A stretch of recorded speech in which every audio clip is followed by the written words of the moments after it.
This is why you have people in the popular culture who you might not expect, who are questioning the narrative. One of them is Kyrie Irving. I'm not the biggest basketball fan, as you might know, not the most athletic fella out there.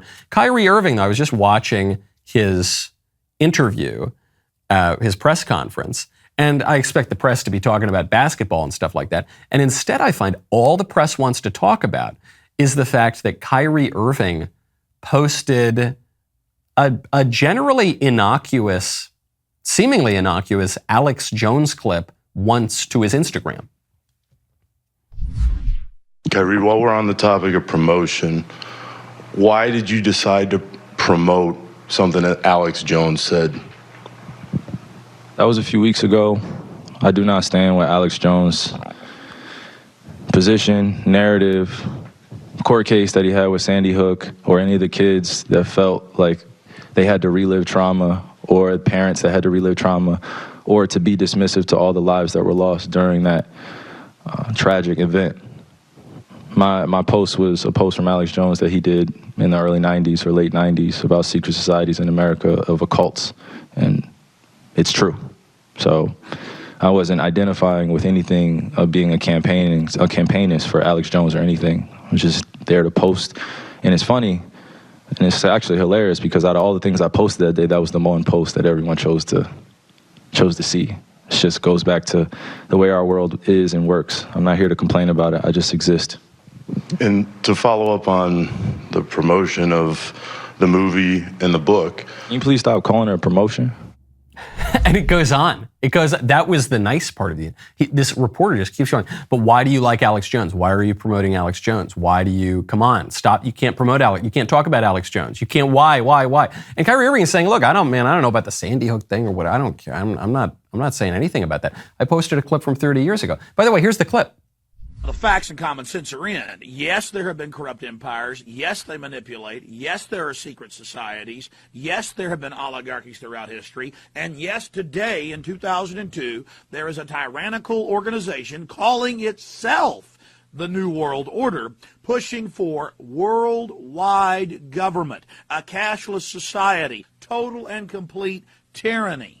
By centralizing and socializing health care, the state becomes God, basically, when it comes to your health. And then by releasing diseases and viruses and plagues upon us, we then basically get shoved into their system where human beings are absolutely worthless. That's just true. That's just a fact. I mean, what's he saying? There have been oligarchies in history.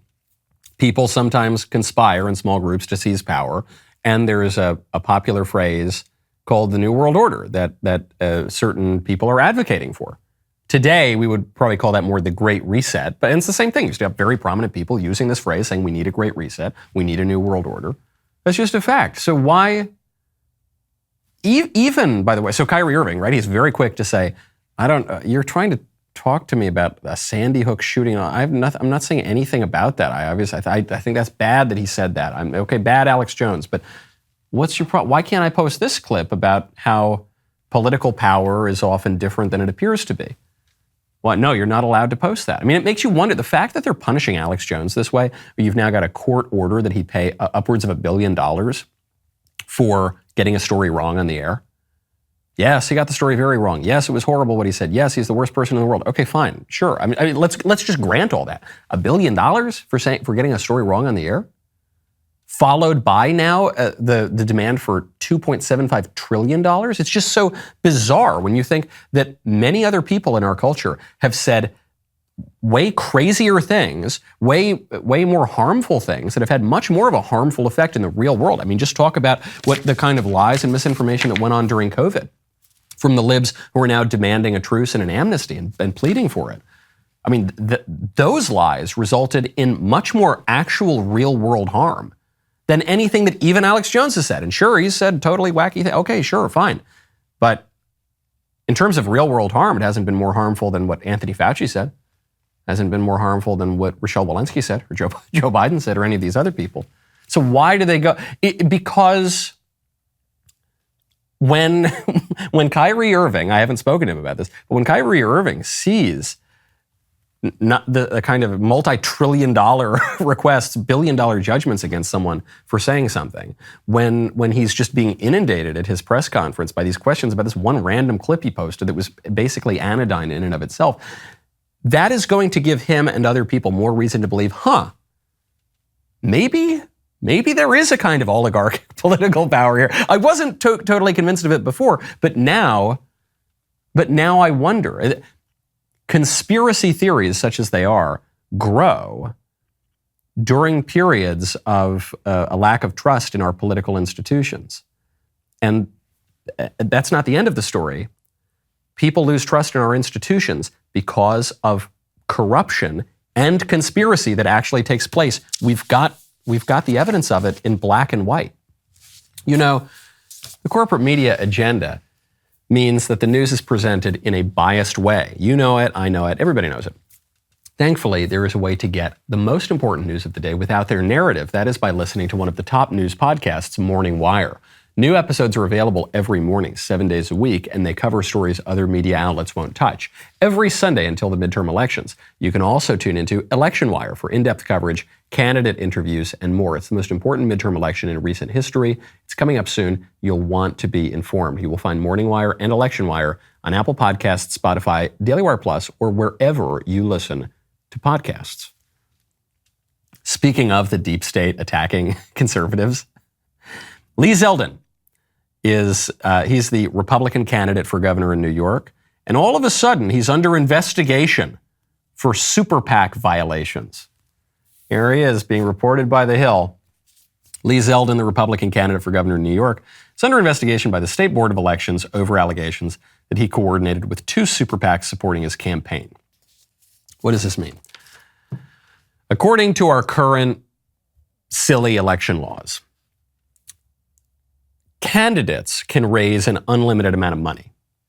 That is, people who support candidates can donate an unlimited amount of money to support that candidate. But the election laws, for some stupid reason, say you can't donate the money directly to the candidate's campaign. You have to donate it to something called a super PAC, which is a totally separate group that, according to the law, can have absolutely no coordination or anything whatsoever with the campaign. Now, the super PAC only exists to support the candidate. Or some con men have exploited this law to pretend, they say, I've got a super PAC. I've got the new super PAC to support Donald Trump. And they've really never talked to Donald Trump, and they really have never coordinated with Donald Trump, and they really have no intention of giving any money to help Donald Trump. They just use it to make money for themselves. And you saw a lot of these crop up since this stupid super PAC aspect of the law has gone into effect. But when it works perfectly, the idea is, yes, you've got two entities, the campaign PAC and the super PAC, both of which are designed to get this candidate elected, but they're not allowed to coordinate with each other one little bit. So that's the background. Did Lee Zeldin coordinate with his super PAC? I don't know. Maybe. What does that even mean? Was he at an event that his super PAC was also at? Well, that's true of every candidate of both parties in the country. That sort of has to happen because that's where the action is, right? That's what the money is for. Now, is it that Lee Zeldin or one of his staff members coordinated on a TV commercial or a mailer, or I don't know. I don't know. I don't really care. I know the Democrats do this sort of thing all the time. And I know that New York is one of the most corrupt states in the country when it comes to the government. It's New York. Illinois is really bad about that. California is not so hot itself. But New York in particular, Albany is really, really corrupt. And so why are they doing this? Well, they're doing this, of course, because Lee Zeldin is not supposed to be leading in this race, because New York's a Democrat state, and Kathy Hochul is supposed to glide into re-election, and that's that. And the fact that the people now seem to be supporting Lee Zeldin, that's a big problem. And so the state, the bureaucracy, the corrupt powers that be, going to have to come in and kind of tilt that back for the Democrats. Would you call that a conspiracy? If you talk about that, would you call that a conspiracy theory? I guess so. It's a theory about a conspiracy, but there's some evidence for it. And especially in light of everything else that we're learning now about how the government is putting its boot on the scales for the Democrats, the theory seems to have a fair bit of credibility. So we've got the Love Don't Judge challenge today. It's very spooky. It's a spooky post-Halloween Love Don't Judge challenge. The rest of the show is continuing now. You do not want to miss this. If you are not a member, click the link in the description and join us.